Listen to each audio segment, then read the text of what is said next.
faidah apa terbesar dari iya, betul. mulai menulis ini apa nih? Terutama buat dai ya, terutama dai-dai muda itu. Ya pertama Ustadz, Faidah. kalau ini ya nanti bisa ada beberapa Ustadz juga nggak punya gelar tapi dia tulisannya banyak sekali. Masya Allah. Ada Ustadz Yazid, Iya, rahimahullah kan. Masya Allah. Beliau kita tahu tulisannya begitu banyak. Gitu. Masya Allah, Masya Allah. Saya juga kenal ada Ustadz Abu Ubaidah itu ya. Yusuf ya. Masya Ustadz Allah. Yusuf Abu Ubaidah itu kan tulisannya juga banyak. Bahkan dulu saya terinspirasi dari beliau juga waktu tulisannya di majalah Al-Furqan di awal-awal dulu. Selamat datang di ruang tamu Jejak Sahabat. Bismillahirrahmanirrahim. Alhamdulillahirrahmanirrahim. Wassalatu wassalamu ala rasulillah wa ala alihi wa sahbihi ajma'in. Ahlan wa sahlan. Selamat datang di ruang tamu Jejak Sahabat. Alhamdulillah kali ini kita kedatangan tentunya seorang tamu istimewa. Seseorang yang alhamdulillah menjadi rujukan banyak kaum muslimin bertanya masalah agama khususnya di dunia maya. Dan juga beliau bisa diakui sebagai alhamdulillah sebagai inspirator bagi dai-dai, khususnya dai-dai muda di Indonesia. Oleh karena itu insya Allah di kesempatan kali ini kita akan mewawancarai beliau insya Allah bersama Ustadz Dr. Muhammad Abdul Twasikal. Ahlan wa sahlan. Assalamualaikum Ustadz. Alhamdulillah. Alhamdulillah senang sekali nih dapat kesempatan berkomunikasi dengan Ustadz nih. Akhirnya kita bisa ketemu alhamdulillah. Alhamdulillah. Ustadz, kalau berbicara mengenai kiprah dakwah ya, mungkin bisa diceritakan sedikit bagaimana dahulu Ustadz memulai, kemudian apa yang motif kuat untuk kemudian memulai dakwah tersebut. Mungkin bisa jadi inspirasi bagi kita semua untuk diceritakan. Memulainya kalau pasti dari belajar dulu Ustadz. Iya. Nanti setelah itu baru berkembang ke ingin berdakwah. Waktu itu belajar di Mahat Ilmi di Jogja. Iya. Sebuah lembaga yang dimana awalnya konsennya di bahasa Arab. Masya Allah. Jadi kita pelajari terutama yang sangat membantu sekali. Apalagi orang-orang Jawa Barat yang sudah pada kenal nih dengan beliau. Ustadz Aceng Zakaria rahimahullah kan. Rahimahullah. Dengan buku beliau Al-Muyassar, awalnya dari situ. Baru berkembang ke pengetahuan nahwu dan sorof yang berlanjut, baru kemudian baca kitab. Nah, awal penanamannya untuk keilmuan di situ baru kita mulai, kalau saya lihat sih dari kami ketika di Mahat Ilmi itu selain belajar, kami ditugasin dua hal. Pertama nulis buletin Jumat. Oh, Masya Allah, tugas ya? Bukan tugas sih. Wajib Bila wajib juga sudah disuruh gitu ya. Iya. Mau nolak nanti kita ditegur gitu, ditegur kakak angkatan. Nah, itu harus ada tulisan kita di buletin Jumat. Jadi dalam setahun itu kita sudah punya silabus. Masya Allah. Ini Ustadz, kita nggak bisa sebut Ustadz kalau dulu kita masih mahasiswa. Iya. Mahasiswa yang kampus umum. Iya. Karena punya bekal itu ya. Iya. Jadi, Abduh nanti kamu tulis ini.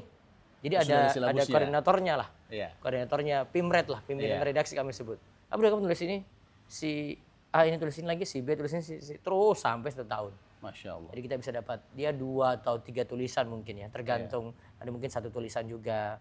Jadi tapi dalam setahun setiap Jumat berarti 4 kali kan 1 Jumatan kan, 1 bulan ya. 4 kali itu ada terus. Masya Allah. Itu 1. Kemudian yang kedua harus terjun di lapangan ketika Ramadan. Harus terjun di lapangan. Ketika Ramadan misi kultum. Masya Allah. Kultum tarwih lah kita biasanya silakan. Nah, yang cuma 7 menit tapi ya bisa ditambah-tambah dikit. Iya. Setelah itu ada juga tugas suruh khutbah Jumat. Oh, Masya Allah. Tapi harus dari bisa kultum dulu. Kalau kultum nggak bisa ya nggak mungkin dia dipanggil untuk khutbah Jumat. Masya Allah. Gitu. Jadi setidaknya di dasar ini ada 2 faedah penting saya lihat. Pertama, dibukakan dengan ilmu bahasa Arab dulu ya.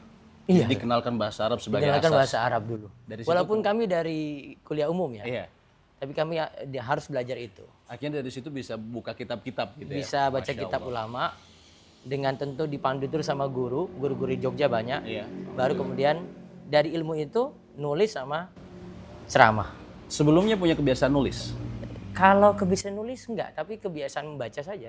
Masya Allah. Jadi itu ceritanya dipaksa tapi akhirnya jadi kebiasaan ya? Kita lihat dari ini, ada beberapa memang saya dapat dari kakak angkatan juga. Iya. ada sahabat saya itu Ustadz Ari Wahyudi. Beliau semangat nulis dan gaya nulisnya itu bagus gitu. Jadi ya niru-niru beliau dikit lah.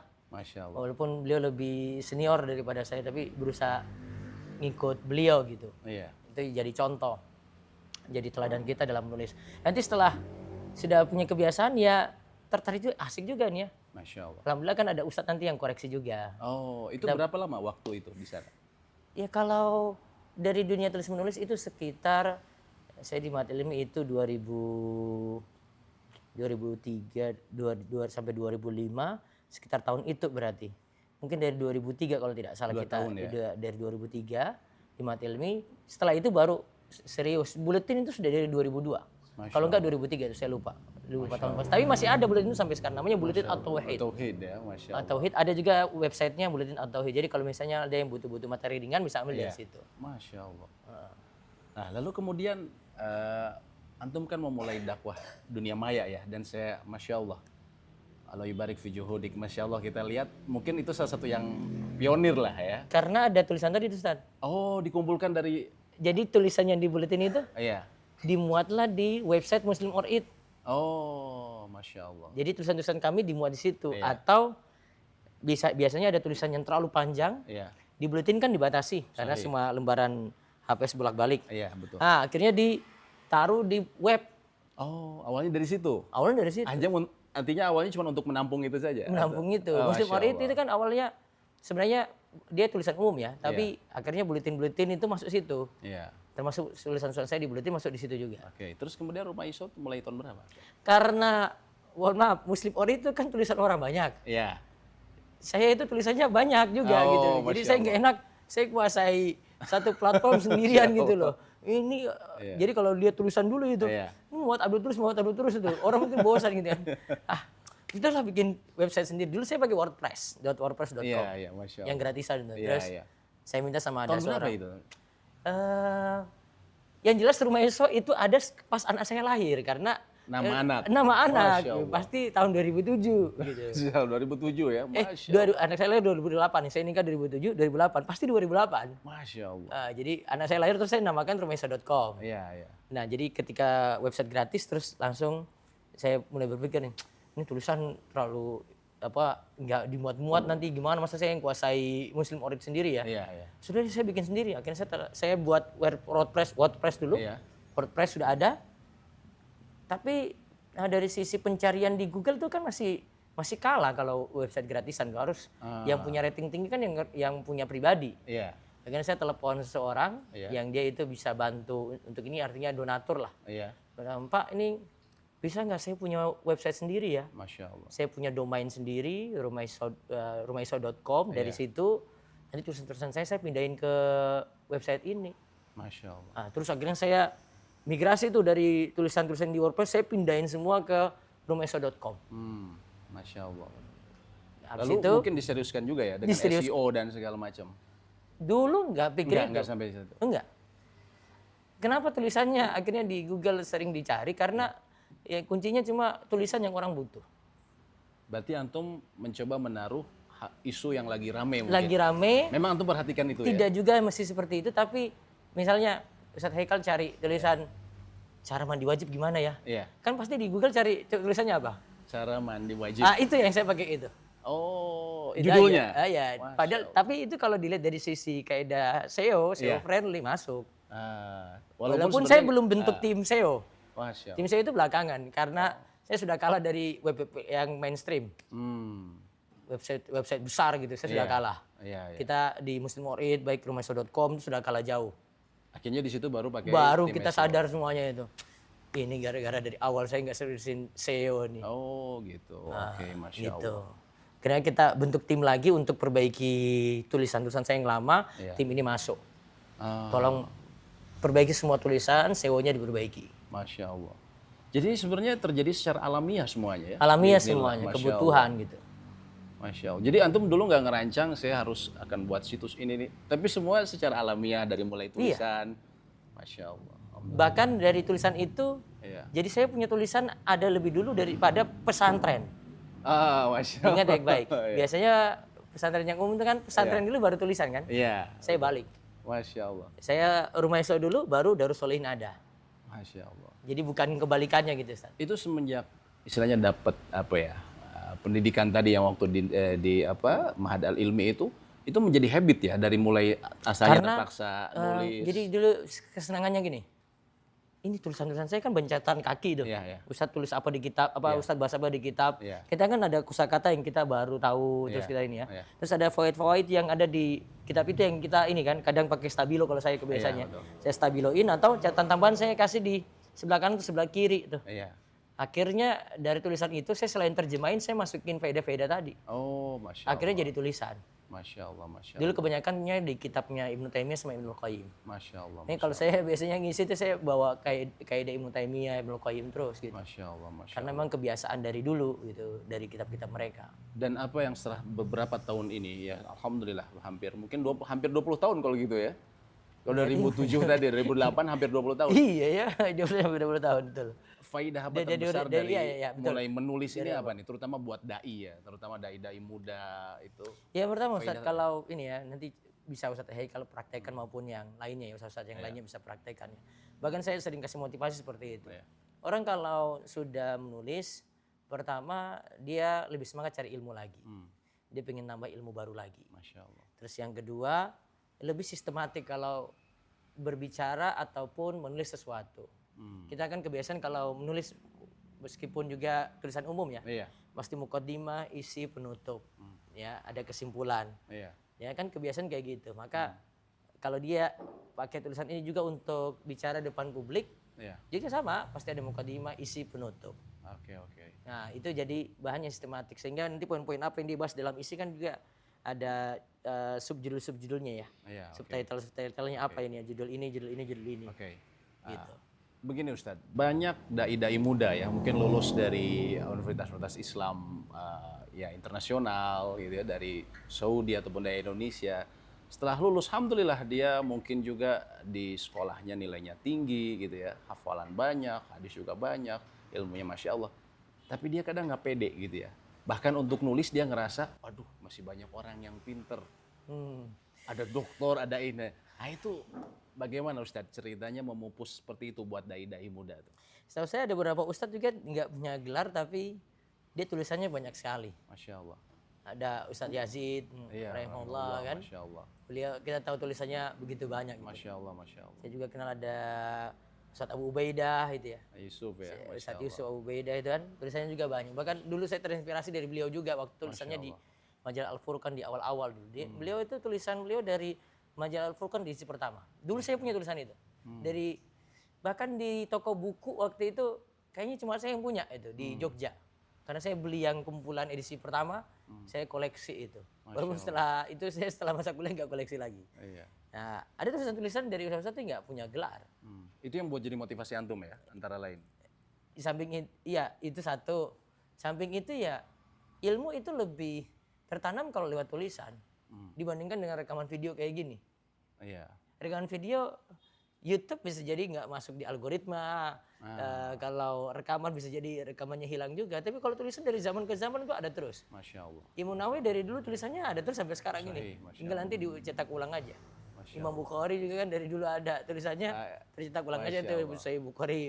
Itu Sudah melawan nggak rasa- terhitung lagi lah. Oke. Iya. Nah, melawan rasa tidak percaya diri itu gimana Ustadz? Biasanya yang menimpa dai-dai muda kayak gitu ya. Sebenarnya karena ya satu mungkin tidak merasa kalau kedepannya ini tulisan tuh ada manfaat.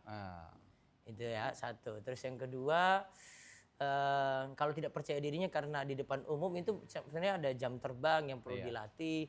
Terus keberanian untuk maju. Dan saya rasakan kalau anak-anak di ini ya lulusan dari UIM misalnya atau dari kampus lain di Saudi sebenarnya kurang itu aja. Mereka kurang untuk memberanikan diri gitu. Padahal yang lain-lain itu tanpa punya gelar, tanpa lulus dari sana, walaupun lulusan dari kampus-kampus di Indonesia yang saat ini sudah ada STI Ali, ada STI Ali bin Abi Thalib Surabaya, ada STDI Jember, ya malah bisa ini berperan produktif, punya peran di masyarakat juga, di media sosial juga mereka aktif. Ya, harusnya kan yang di luar lebih lagi, itu cuma masalah untuk butuh dilatih saja. Masya Allah, ya Insya Allah. Lalu bagaimana dengan dakwah di masyarakat Ustaz? Itu kapan Ustaz mulai? Apakah itu termasuk bagian dari rencana dakwah antum ya setelah ini sekarang? Enggak, Alhamdulillah dunia maya udah, sekarang kita dunia nyata. Nggak terencana juga. Jadi ketika nikah, saya nikah 2007, punya anak 2008 tadi namanya Rumaiso. Saya belum berani dakwah, malahan di saat itu saya belum berani dakwah. Masih kaku juga gitu. Sampai istri gitu. saya, Tulisan masih sudah banyak, tapi Tulisan belum. sudah banyak. Istri saya bilang, Mas, kamu dulu tuh kalau ngisi di depan jamaah ibu-ibu gitu ya, di depan jamaah umum, kami semua nggak paham. Oh gitu. Saya tertawa sendiri. Oh kenapa? Oh terlalu ini gitu. Dia kalau ngomong dan saya kan belak-belakan aja gitu, bilang kayak gini. Oh gitu. Tapi sekarang sudah masuk semuanya. Ya, karena mungkin saya butuh waktu aja. Butuh waktu gimana saya lihat kalau yang jadi dai yang jadi contoh saya ya bapak mertua saya. Karena bapak mertua saya orang Jawa asli. Orang Gunung Kidul. Lihat oh gini tuh cara nyampein ya ke masyarakat ya. Lihat yang dai Gunung Kidul, oh gini caranya. Ya pelan-pelan ngikut dulu. Itu penting kita pelajari ya. Iya penting dipelajari. Muda itu. Iya pelajari dari dai yang sudah berpengalaman lah. Maksudnya walaupun tanda kutip terkadang kita ngelihat wah ini mah beda gitu ya atau gimana. Ya kayak gini contoh aja. Dulu terkenal misalnya Zainuddin MZ lah gitu ya, sebut aja deh. Nama ini aja kita tahu gaya bahasanya gimana enak banget kalau di ini. Anda pernah dengar nggak Ustaz? Iya. Enak banget kan? Masyhur dan orang tahu kan? Semua. Ceramahnya sampai sekarang rekamannya aja masih diputar-putar ulang tuh bagian ini. Maksud banget. Iya. Kadang kayak gitu perlu dicontoh dari segi cara. Dari segi cara menyampaikan. Dari segi cara menyampaikan. Komunikasinya seperti apa. Menyalurkannya dalam bentuk bicara nih ke masyarakat tuh gimana tuh. Kan Allah. kalau kayak beliau dan dai-dai yang lainnya itu, kan bahasanya mudah kita cerna. Betul. Kita kan terlalu pakai bahasa, maaf terlalu tinggi juga Ustaz. Bahasa kitab ya. Bahasa kitab tapi tidak diterjemahin. Tidak terjemahkan dalam konteks bahasa Indonesia mungkin. Saya kasih contoh kata sederhana Ustaz. Iya. Saya sampai salah, saya merasa bersalah gitu. Ada seorang dosen UGM, dia bertamu ke tempat saya, dia kebetulan jamaah haji. Terus saya di tulisan di toilet, saya bilang toilet ikhwan, toilet akhwat. Terus dia bilang saya gini, nggak tahu dia serius atau ini, tapi dia bilang, Pak Ustadz saya mohon maaf, dia toilet ikhwan, toilet akhwat itu apa maksudnya gitu. Pak, maaf Pak, besok saya akan ganti tulisan itu. Saya nggak mau pakai lagi nanti. Toilet pria, toilet wanita. Ternyata sederhana sekali loh Ustadz. Iya, Masya Allah. Ada yang bisa kita sederhanakan kan? Dan dalam hal dakwah itu iya, signifikan, sederhana itu signifikan sekali. Masya Allah. Itu kan signifikan sekali. Ikhwan akhwat aja itu. Saya coba, padahal dari sisi saya kan nggak salah juga kan? Iya, biasa. Tapi dari sisi dia mungkin saya awam sekali. Apa ini maksudnya gitu loh. Itu. Lalu kenapa milih desa? Gunung Kidul. Karena tinggal di desa. Awalnya, lalu kemudian kenapa kan masih bisa bolak-balik ke Jogja atau apa? Kenapa kemudian fokus di sana? Lebih banyak orang butuh, Ustaz. Lebih banyak orang butuh. Iya. Itu aja alasan urgent.